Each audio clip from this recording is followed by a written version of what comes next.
Sekolah Tinggi Teologi Amanat Agung Jakarta dan juga Gereja Kristus Yesus Jakarta. Bersyukur untuk kesempatan saya boleh ada di tempat ini dan men-sharingkan firman Tuhan dalam kaitan dengan bulan misi. Mari bersama-sama kita membuka Filipi pasal 1. Filipi pasal yang pertama, mari kita membaca ayat 1 hingga ayat yang ke-11.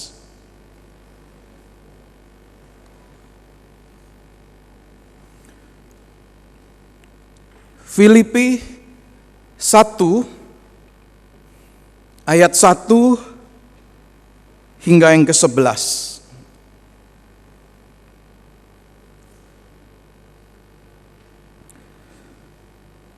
Demikian firman Tuhan dari Filipi pasal 1 ayat 1 hingga yang ke-11 dari Paulus dan Timotius, hamba-hamba Kristus Yesus kepada semua orang kudus dalam Kristus Yesus di Filipi, dengan para penilik jemaat dan diaken. Kasih karunia dan damai sejahtera dari Allah Bapa kita dan dari Tuhan Yesus Kristus menyertai kamu. Aku mengucap syukur kepada Allahku setiap kali aku mengingat kamu, dan setiap kali aku berdoa untuk kamu semua, aku selalu berdoa dengan sukacita. Aku mengucap syukur kepada Allahku karena persekutuanmu dalam berita Injil mulai dari hari pertama sampai sekarang ini.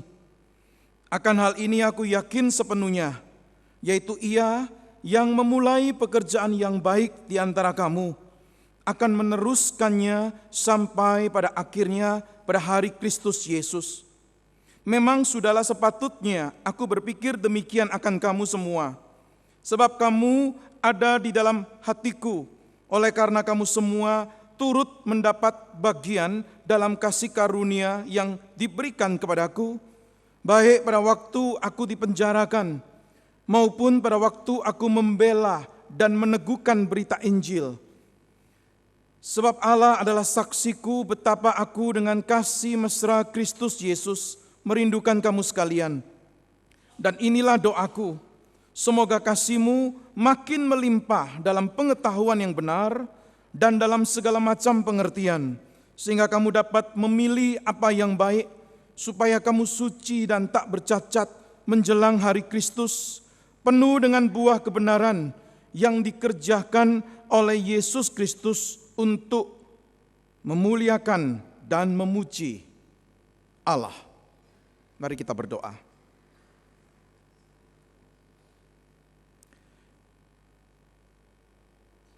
Ya Tuhan, sekali lagi biarlah firman-Mu boleh mengajar kami.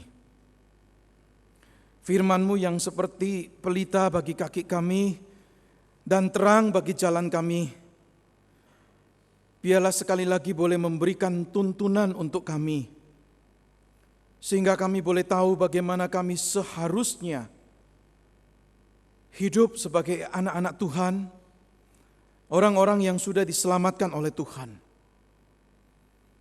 Biarlah pencerahan dari firman itu bukan hanya mengisi otak kami secara kognitif, tetapi biarlah pemberitaan firman itu boleh berbicara kepada hati kami dan membangkitkan passion yang kuat untuk kami boleh hidup seturut dengan firman-Mu. Berkatilah waktu perenungan firman ini. Berkati hamba-Mu dan berkati semua kami. Di dalam nama Tuhan Yesus, firman yang hidup, kami berdoa. Amin.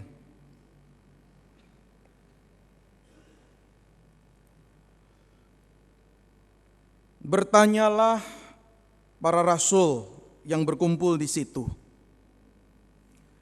Tuhan, maukah Engkau pada masa ini memulihkan kerajaan bagi Israel?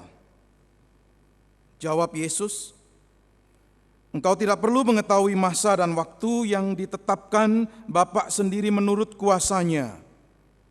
Tetapi kamu akan menerima kuasa kalau Roh Kudus turun ke atas kamu, dan kamu akan menjadi saksiku di Yerusalem, dan di seluruh Yudea dan Samaria dan sampai ke ujung bumi. Kisah Para Rasul pasal 1 ayat 6 sampai 8.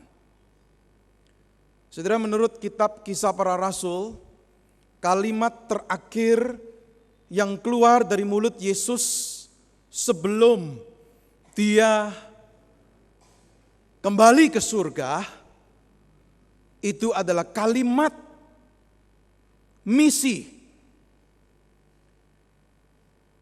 Kamu akan menerima kuasa kalau Roh Kudus turun ke atas kamu, dan kamu akan menjadi saksiku di Yerusalem dan di seluruh Yudea dan Samaria dan sampai ke ujung bumi.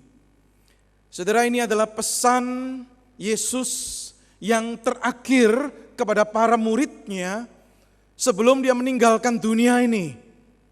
Dan pesan atau kalimat itu adalah pesan atau kalimat tentang misi.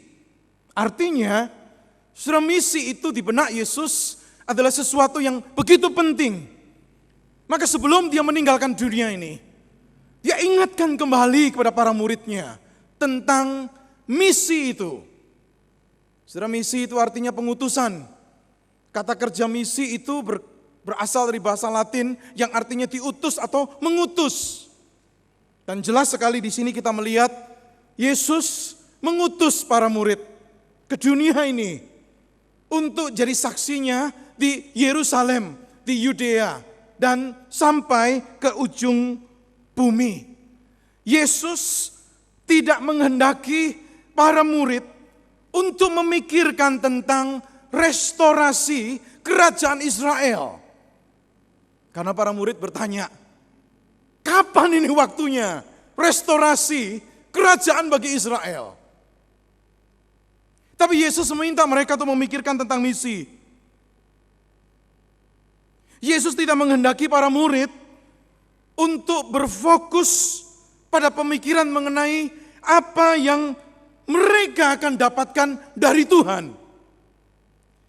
Tetapi Yesus meminta mereka untuk berfokus, memikirkan tentang apa yang mereka bisa lakukan bagi orang lain.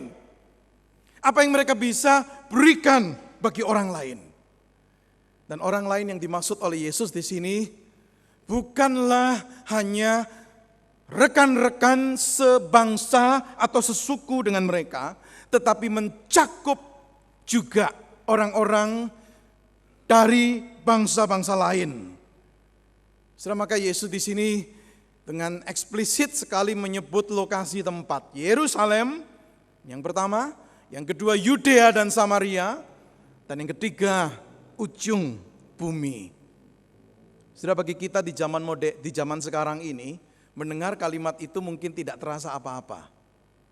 Tetapi bagi para murid mendengar disebutkannya 3 lokasi itu sesuatu yang menghentakkan hati mereka. Saudara, kenapa? Jangan lupa, Yerusalem adalah tempat di mana Yesus ditangkap, diadili, kemudian disalibkan. Artinya, Yerusalem tempat di mana Yesus ditolak. Yudea itu juga tempat lokasi di mana seringkali pelayanan Yesus juga ditolak. Samaria adalah tempat dari satu bangsa yang boleh dikatakan semi Israel, semi Yahudi, dan orang Israel tidak berhubungan dengan baik dengan orang-orang Samaria. Dan ujung bumi itu berarti adalah orang-orang yang jelas-jelas non-Israel, yang bagi orang Israel itu dianggap orang kafir. Saudara, kalimat itu revolusioner sekali. Secara sosial, secara etnis. Di tempat yang di mana Injil ditolak, mereka tetap harus jadi saksi di sana. Di tempat di mana mereka akan bertemu dengan orang-orang yang mereka tidak sukai, Injil harus diberitakan di sana. Itu kalimat revolusioner. Dan itu yang Yesus minta untuk para murid lakukan di dalam perjalanan kehidupan iman mereka. Dan itulah yang kemudian juga menjadi pola bagi para pengikut Yesus atau pola bagi gereja di sepanjang zaman. Dan saudara, kalau kita memperhatikan dengan jelas sekali di dalam kitab Kisah Para Rasul, para murid itu, para rasul itu, para pengikut Yesus yang mula-mula itu betul-betul menjalankan amanat yang dipesankan oleh Yesus ini. Kita melihat dengan jelas sekali penyebaran Injil yang diceritakan di kitab Kisah Para Rasul itu mengikuti pola yang disebutkan di Kisah Para Rasul pasal 1 ayat yang ke-8. Di pasal 1 sampai pasal 7, penyebaran Injil itu di Yerusalem. Kemudian di pasal yang ke-8 sampai pasal 12, penyebaran Injil itu meluas ke Yudea dan Samaria. Dan kemudian mulai dari Kisah Rasul pasal 13 sampai selesai pasal 28, yaitu ketika Paulus sudah tiba di Roma. Itu menggambarkan penyebaran Injil yang sampai ke ujung bumi. Saudara, dari kalimat Yesus di sini jelas sekali kita melihat dan menarik kesimpulan bahwa pelayanan misi gereja itu bersifat lokal dan bersifat global. Yesus berkata, kamu akan menjadi saksiku di Yerusalem dan di seluruh Yudea dan Samaria dan sampai ke ujung bumi. Saudara, perhatikan, Yesus tidak memakai kata atau, tetapi Yesus memakai kata dan. Mereka bukan diminta untuk memilih salah satunya, tetapi mereka harus memilih semuanya. Bukan berarti misi di Yerusalem itu dilakukan lebih dulu, lalu kemudian setelah selesai mereka akan pindah ke daerah yang lain di Yudea dan Samaria. Dan setelah selesai, kemudian baru mereka ke ujung bumi. Tidak. Yang dimaksud oleh Yesus di Kisah Rasul pasal 1 ayat yang ke-8 ini, misi di Yerusalem dikerjakan, tetapi kemudian juga dilanjutkan dengan misi keluar Yerusalem. Pelayanan misi di Yerusalem tidak pernah berhenti. Para rasul masih tinggal di Yerusalem. Paulus juga masih beberapa kali kembali ke Yerusalem. Jadi pelayanan lokal dan global.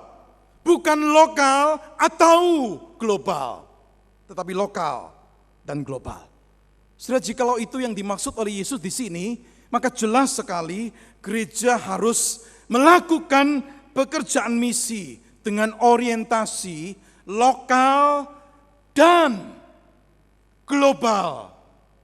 Kalau dalam bahasa Inggris itu bukan either or, tetapi both and. Bukan salah satunya, lokal atau global, tetapi lokal dan global. Dan itulah panggilan bagi gereja-gereja di sepanjang zaman. Itu Kisah Rasul pasal 1 ayat 8. Saudara, kenapa tadi saya mengajak saudara membaca surat Filipi? Apa hubungannya? Dengan sepanjang bulan misi ini, Kisah Rasul pasal 1 ayat 8 itu dikupas dengan mendalam. Apa hubungannya dengan bagian firman Tuhan yang tadi kita baca dari Filipi pasal yang ke-1? Saudara, salah satu gereja yang berdiri akibat dari para murid mula-mula itu menyebarkan Injil sampai ke ujung bumi, itu adalah gereja Filipi. Mulai dari pasal 13, Injil disebarkan meluas keluar dari Yudea dan Samaria. Dan saudara perhatikan di Kisah Rasul pasal 16, salah satu gereja yang berdiri akibat dari penyebaran Injil yang sampai ke ujung bumi itu adalah gereja di Filipi. Paulus pergi ke sana di dalam perjalanan misinya. Dia tidak pernah berencana untuk ke Filipi, tetapi Roh Tuhan memimpin dia, mencegah dia masuk ke lokasi yang lain, dan memimpin masuk ke provinsi Makedonia dan kemudian ke kota Filipi. Dan gereja berdiri di sana. Orang-orang diselamatkan di sana dan kemudian mereka mendirikan gereja dan Paulus sempat melayani mereka di sana. Kemudian Paulus tinggalkan mereka. Saudara, sekalipun Paulus sudah tinggalkan mereka, tetapi hubungan Paulus dengan mereka adalah hubungan yang tetap erat, hubungan yang baik, hubungan yang intim. Maka kita melihat tadi di dalam kalimat di ayat 7 dan 8 Paulus berkata begini, kamu ada dalam hatiku. Betapa aku dengan kasih mesra Kristus Yesus merindukan kamu sekalian. Saudara, Paulus tidak pernah ngomong ini kepada gereja yang lain. Satu-satunya gereja yang dimana Paulus mengatakan dengan luar biasa sekali, mengatakan dengan kasih mesra, aku merindukan kamu sekalian. Paulus sepertinya berkata pada jemaat Filipi, aku rasanya kepingin ada di tengah-tengah kalian. Pasti ada sesuatu yang Paulus lihat positif, baik, dan jadi berkat dari gereja Filipi ini. Sampai Paulus mengatakan, aku kepingin ada di tengah-tengah kalian. Bahkan Paulus mengatakan di Filipi pasal 1, dia tidak melupakan gereja ini dan dia berdoa untuk gereja ini. Dan Paulus mengatakan pada waktu dia mengingat gereja ini, dia mengucap syukur kepada Allah. Setiap kali dia mengingat gereja ini dalam doanya, dia berdoa dengan apa? Dengan sukacita. Bukan dengan hati yang sedih, bukan dengan hati yang hancur. Tetapi setiap kali ingat dan berdoa, Paulus katakan apa? Aku bersukacita. Ada sesuatu yang luar biasa dari gereja Filipi ini. Apanya yang luar biasa? Mari kita melihat dari Filipi pasal 1 ini, dua hal yang luar biasa dari gereja Filipi, dan biarlah ini menjadi contoh pola model dan teladan untuk gereja GKA Gloria Satelit ini. Yang pertama, gereja Filipi adalah gereja yang sungguh memiliki concern dan beban untuk kemajuan Injil. Perhatikan ayat kelima, Filipi 1. Paulus berkata begini di ayat yang kelima, aku mengucap syukur kepada Allahku karena persekutuanmu dalam berita Injil mulai dari hari pertama sampai sekarang ini. Saudara, membaca kalimat ini bisa membingungkan karena muncul kata persekutuan. Kalau kita mendengar istilah atau kata persekutuan, kita langsung mengertinya itu seperti persekutuan kumpul-kumpul, sharing, fellowship.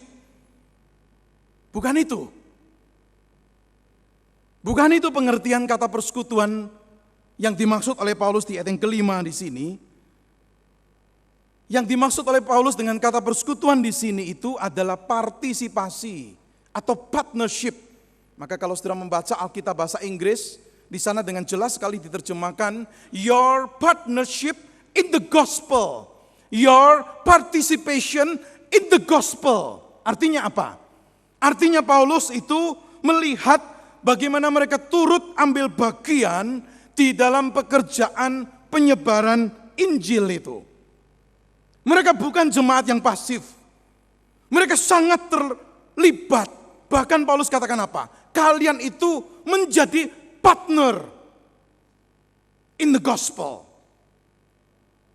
Mereka menunjukkan segala usaha dan dukungan.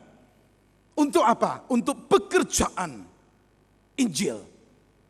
Jemaat Filipi, kalau saudara membaca di Kisah Rasul pasal 16 ketika mereka mulai berdiri, terdiri dari berbagai macam golongan orang. Ada kepala penjara, ada budak perempuan, ada seorang businessman, seorang wanita yang businessman, yang pekerjaannya bisnis. Saudara, keragaman orang ini ada di gereja Filipi, tapi mereka memiliki sesuatu hal yang sama, yaitu apa?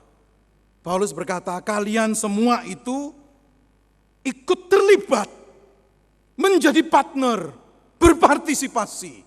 Dan Paulus mengatakan dengan jelas sekali, aku mengucap syukur kepada Allahku because of your partnership in the gospel, your participation in the gospel. Apa yang dilakukan oleh gereja Filipi? Sampai Paulus itu menyebut mereka sebagai jemaat yang berpartner atau berpartisipasi untuk kemajuan Injil. Paling tidak ada dua hal yang kelihatan jelas sekali yang mereka lakukan. Yang pertama, jemaat Filipi adalah jemaat yang mendukung Paulus keliling memberitakan Injil. Paulus itu seorang misionari. Dia sudah dirikan satu gereja, dia pergi ke gereja lain. Jemaat Filipi sudah didirikan oleh Paulus di Kisah Rasul pasal 16. Dia tinggal sementara di sana beberapa waktu, lalu kemudian dia pergi untuk keliling memberitakan Injil. Dan jemaat Filipi menjadi salah satu partner, salah satu pendukung Paulus untuk pekerjaan Injil yang dia lakukan. Bukan hanya berdoa untuk Paulus. Kalau saudara membaca di Filipi pasal 4 jelas sekali, yaitu apa? Mereka pun kirimkan uang untuk Paulus. Paulus ada di mana, mereka tahu Paulus ada kebutuhan. Dan mereka kirimkan dana untuk supaya Paulus bisa efektif memberitakan Injil. Itu hal pertama. Hal kedua yang mereka lakukan, menjadi partner dan berpartisipasi itu apa? Yaitu mereka juga ikut ambil bagian untuk misi di Yerusalem. Saudara perhatikan ini. Kisah Rasul pasal 1 itu berkata pada para murid yang orang Israel dari Yerusalem menyebar ke Yudea Samaria sampai ke ujung bumi.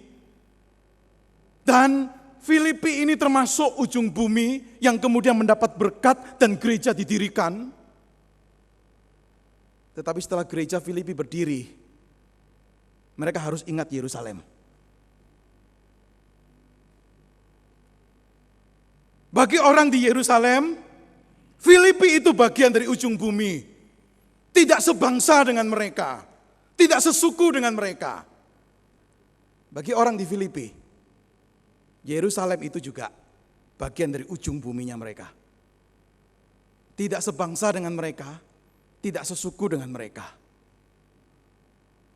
Saudara, apa yang terjadi di Yerusalem? Saudara, di Yerusalem gereja itu mengalami kesulitan, salah satunya adalah karena mereka miskin dan mereka mengalami bencana. Lalu Paulus itu mengumpulkan dana untuk membantu gereja di Yerusalem. Supaya jangan sampai mati, supaya jangan sampai mengalami kesulitan, tapi bisa berkembang. Dan salah satu gereja yang ikut berpartisipasi untuk proyek membantu Yerusalem, itu adalah gereja Filipi. Jadi saudara lihat, gereja Filipi mendukung Paulus sebagai seorang misionari, tapi dia juga mendukung gereja lain yang masuk dalam kategori di ujung bumi.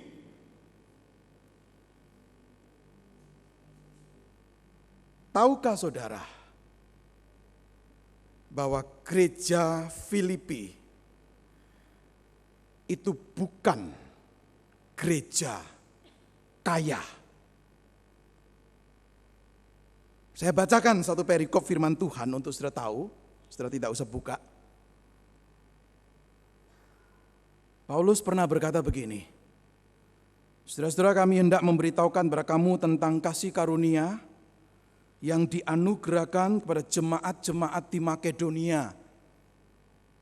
Termasuk salah satunya Filipi, karena Filipi lokasinya di Makedonia.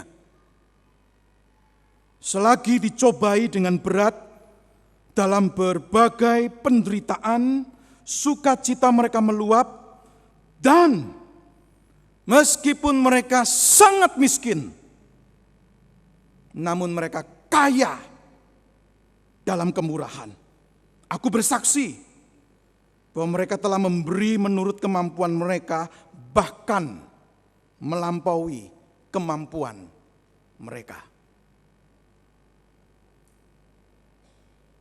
Orientasi misi lokal dan global tidak boleh dihalangi oleh apapun, termasuk kondisi finansial.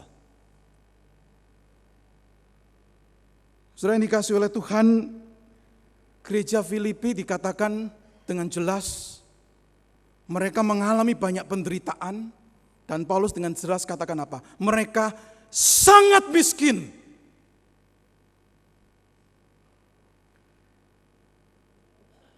Tetapi kemiskinan mereka tidak menghalangi mereka untuk tetap mendukung pekerjaan pekabaran Injil. Kemiskinan mereka tidak menjadi alasan untuk mereka tidak berbuat sesuatu untuk pekerjaan Tuhan. Saudara, mungkin ada gereja berpikir begini, oke, kami akan lakukan pekerjaan misi kalau apa? Kalau kas keuangan gereja banyak uangnya, baru kita bermisi. Atau mungkin ada orang Kristen atau anggota gereja berpikir, tunggu saya diberkati dulu dengan banyak uang, baru saya akan berikan persembahan untuk misi. Paulus tidak, jemaat Filipi tidak seperti itu. Di dalam kemiskinan mereka, hati misi mereka tidak padam. Mereka bukan gereja yang egois, yang berpikir untuk diri kita sendiri. Bukan gereja yang berpikir, tunggu kas keuangan gereja kuat dulu. Bukan mereka orang-orang yang berpikir, tunggu bisnis pekerjaan kami diberkati dan uang banyak, baru kami terlibat misi. Setelah beberapa tahun yang lalu, saya dan rombongan dari STT Amanat Agung melakukan studi banding ke gereja-gereja di Korea Selatan. Setelah begitu mendengar gereja-gereja di Korea Selatan, bayangan kita adalah gereja-gereja besar. Dan memang betul, gereja-gereja terbesar di dunia ada di sana. Gereja Presbyterian terbesar di dunia di sana. Gereja Metodis terbesar di dunia ada di sana. Gereja karismatik terbesar ada di sana. Gereja Pentakosta yang terbesar ada di sana. Betul, banyak gereja-gereja besar. Tapi kami bukan hanya mengunjungi gereja-gereja besar, kami juga kunjungi gereja-gereja kecil.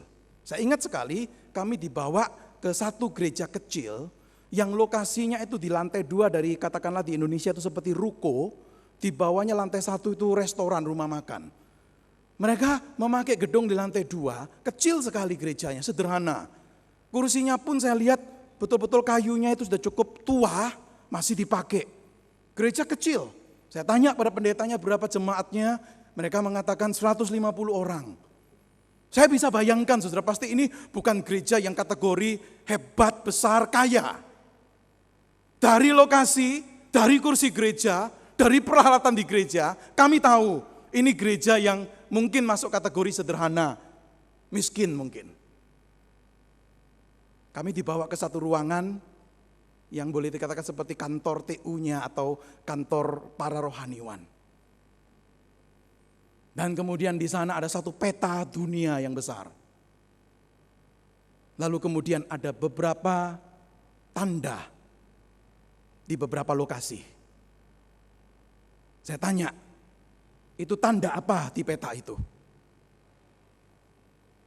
Pendetanya berkata begini, kami sudah mengutus 8 pasang misionari ke tempat-tempat itu. Ada yang ke Afrika, ada yang ke Asia, ada yang ke Timur Tengah. 8 pasang suami istri kami dukung, kami utus menjadi misionari dukungan gereja kami. Saudara, jujur saja saya tersentuh, kenapa? Saya coba berpikir begini. Berapa banyak gereja di Indonesia yang keadaannya jauh lebih baik, lebih kaya, berapa banyak misionari yang didukung. Bahkan ada gereja yang begitu luar biasa diberkati Tuhan, satu misionari pun tidak ada yang didukung, satu misionari pun tidak ada yang diutus. Ini gereja kecil, gereja sederhana, gereja miskin, mendukung dan mengutus 8 pasang suami istri. Saya kagum. Saya tersentuh, mengingatkan saya untuk gereja Filipi. Maka Paulus berkata apa? Aku mengucap syukur because of your partnership in the gospel, because of your participation in the gospel. Sepertinya kalau Paulus mau selanjutkan kalimatnya, sekalipun kalian miskin, tidak punya banyak hal yang bisa di-sharingkan, tapi hati misi kalian tidak padam. Saya harap kita belajar dari gereja di Filipi ini. Hal yang kedua, saudara, yang kita pelajari dari gereja di Filipi, bukan hanya concern dan beban sungguh mereka untuk kemajuan Injil. Hal kedua yang kita lihat adalah apa? Mereka konsisten. Mereka memiliki konsistensi di dalam keterlibatan misi mereka. Paulus katakan dengan jelas sekali di ayat yang kelima, Aku mengucap syukur kepada Allahku karena persekutuanmu dalam berita Injil mulai dari hari pertama sampai sekarang ini. Saudara, konsistensi mereka diukur dari segi waktu, karena waktulah yang akan membuktikan kesetiaan seseorang. Kesetiaan tidak dapat dibuktikan hanya dalam jangka waktu pendek.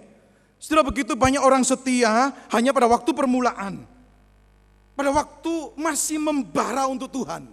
Di permulaan perjalanan hidup sebagai orang Kristen. Tetapi dengan berjalannya waktu, disibukkan dengan berbagai hal, hati misi padam. Kerinduan itu bawa jiwa hilang. Paulus katakan kepada jemaat Filipi, dari hari pertama gereja itu berdiri sampai waktu Paulus menulis. Itu mereka tetap terlibat di dalam pekerjaan misi. Konsistensi mereka juga teruji pada waktu mereka mengalami kesulitan dan penderitaan seperti yang tadi saya bacakan. Dikatakan mereka mengalami berbagai macam penderitaan, mereka sangat miskin. Orang-orang yang seperti ini akan punya alasan yang masuk akal untuk berkata, untuk sementara kami gak terlibat dulu ya, karena kami sendiri sedang susah, kami sendiri sedang miskin. Tapi tidak demikian dengan jemaat Filipi. Konsistensi mereka tetap terlihat, sekalipun mereka harus melewati masa-masa yang sulit di dalam perjalanan hidup iman mereka. Penderitaan dan kemiskinan tidak menjadikan mereka berbelas kasihan untuk diri sendiri dan tidak lagi melihat kebutuhan orang lain. Konsistensi mereka juga terlihat pada waktu mereka mendukung Paulus. Bagaimanapun sikonnya Paulus, mereka tetap dukung. Paulus mengatakan di ayat yang ke-7, bagian terakhir, kamu semua turut mengambil bagian dalam kasih karunia yang diberikan kepadaku, baik pada waktu aku dipenjarakan, maupun pada waktu aku membela dan meneguhkan berita Injil. Artinya apa? Paulus menggambarkan dua macam keadaan.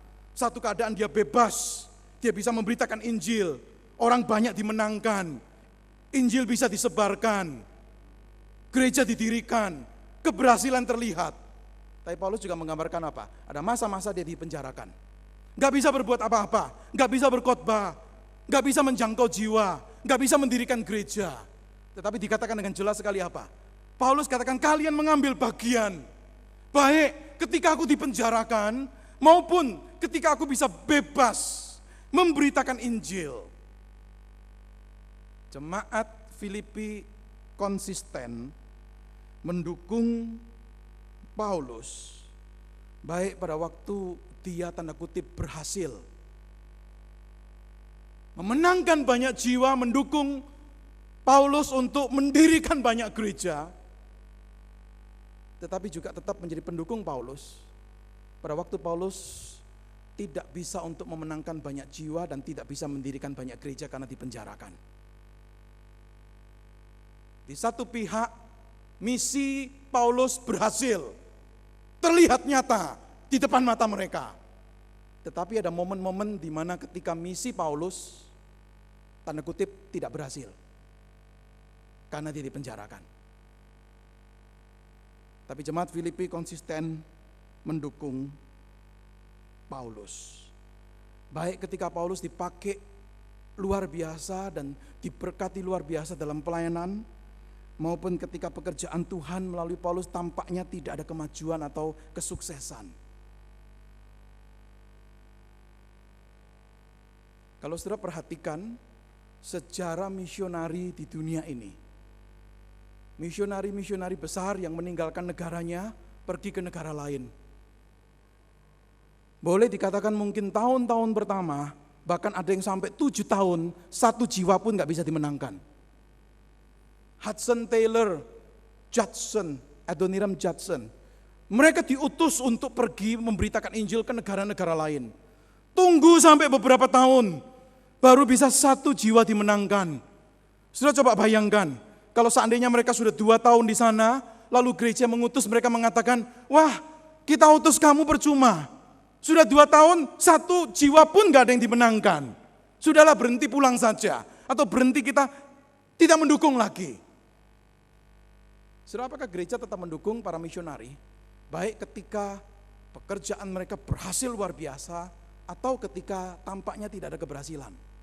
Jangan kita mendukung pekerjaan misi dari kacamata fisik, mata fisik kita, mengukur harus ada hasil, baru kita mau dukung. Kalau tidak ada hasil, ngapain didukung?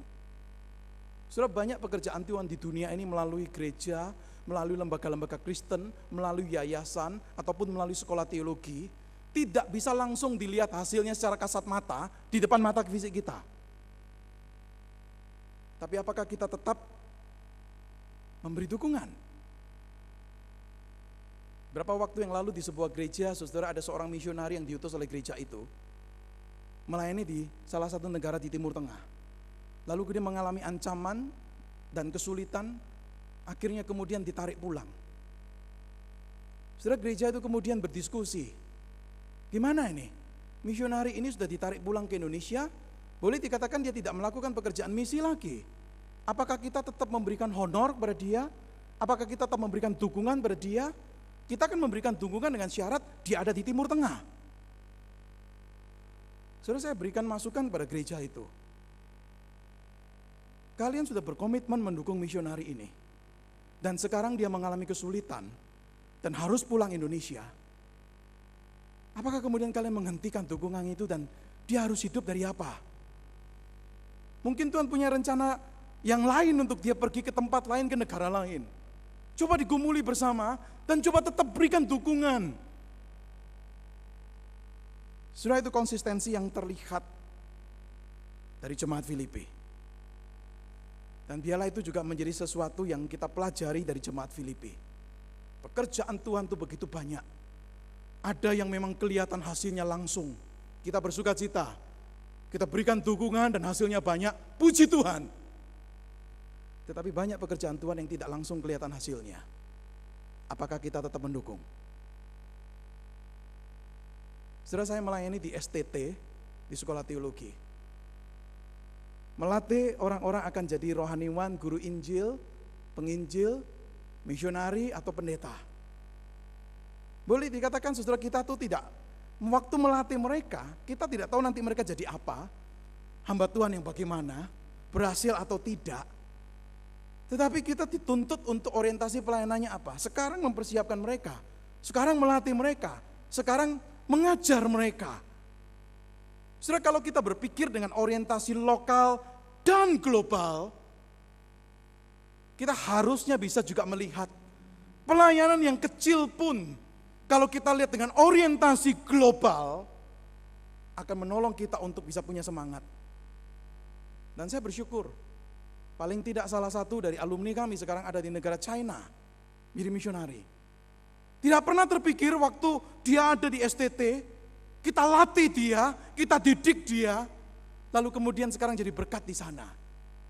Tapi saudara, itu pelayanan bukan pelayanan besar. Dia pelayanan cuma di lingkungan orang-orang yang sederhana dan jumlahnya sedikit. Saya sangat kecewa sekali. Berapa waktu yang lalu saya mendengar salah satu gereja yang selama ini mendukung dia menghentikan dukungannya.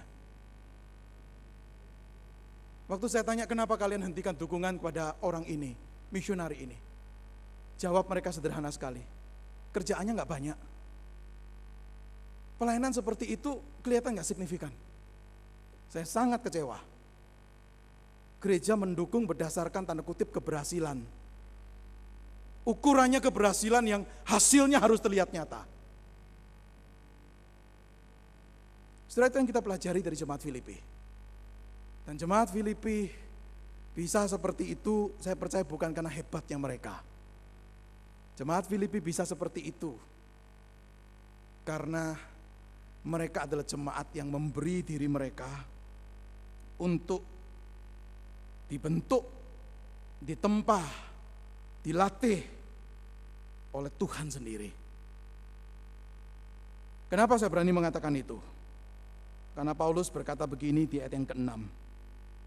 Akan hal ini aku yakin sepenuhnya, yaitu Ia yang memulai pekerjaan yang baik di antara kamu akan meneruskannya sampai berakhirnya pada hari Kristus Yesus.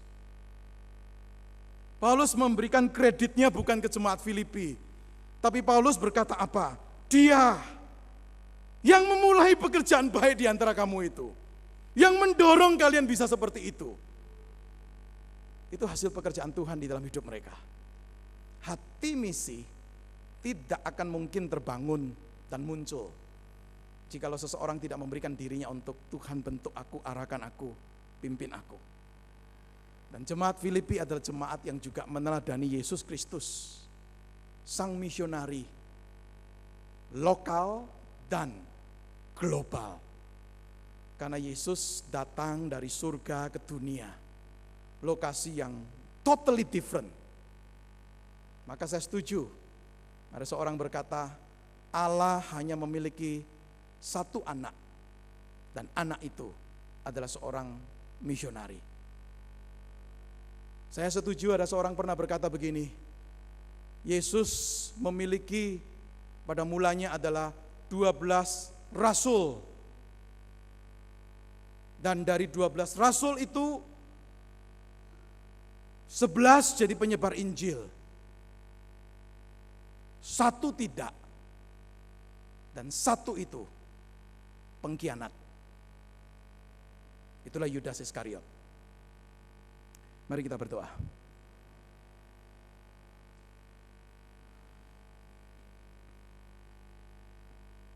Ya Tuhan, biarlah kami belajar dari gereja Filipi, gereja yang pernah mengalami anugerah karena dijangkau oleh para pengikut Kristus mula-mula di Yerusalem. Mereka menyebar ke Yudea, Samaria, dan sampai ke ujung bumi. Dan salah satu yang dijangkau adalah gereja Filipi. Kami percaya gereja Filipi sungguh-sungguh menyadari itu anugerah Tuhan yang luar biasa dalam hidup mereka. Dan kami melihat bagaimana kemudian gereja Filipi juga menjadi gereja yang misioner. Paulus mengucap syukur untuk gereja ini karena partisipasi dan partnership mereka untuk kemajuan Injil. Gereja Filipi adalah gereja yang penuh penderitaan dan sangat miskin. Tetapi kesulitan dan kemiskinan mereka tidak mematikan hati misi mereka. Mereka menjadi pendukung Paulus, kemanapun Paulus memberitakan Injil. Mereka bukan hanya mendoakan Paulus, tetapi juga mendukung secara dana. Mereka tetap konsisten mendukung Paulus, baik ketika Paulus berhasil memenangkan banyak jiwa, maupun ketika Paulus mengalami kesulitan di dalam pelayanan, dan kelihatannya pekerjaan Tuhan terhenti dan tidak maju. Tapi jemaat Filipi tetap mendukung Paulus. Dan bahkan jemaat Filipi memiliki orientasi misi global. Mereka memiliki beban untuk membantu gereja di Yerusalem. Gereja dari orang-orang yang tidak sebangsa dan tidak sesuku dengan mereka. Mereka tahu ada kebutuhan di Yerusalem.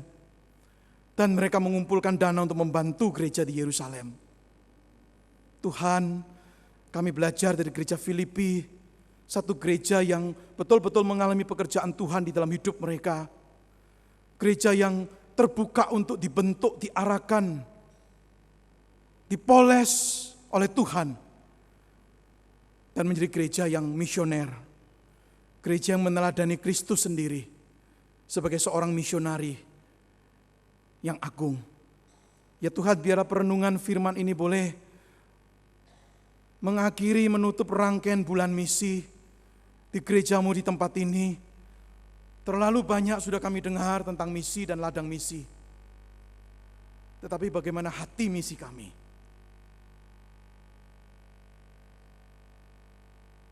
Terpuji namamu Tuhan, dengar doa kami di dalam nama Tuhan Yesus. Kami berdoa dan bersyukur. Amin.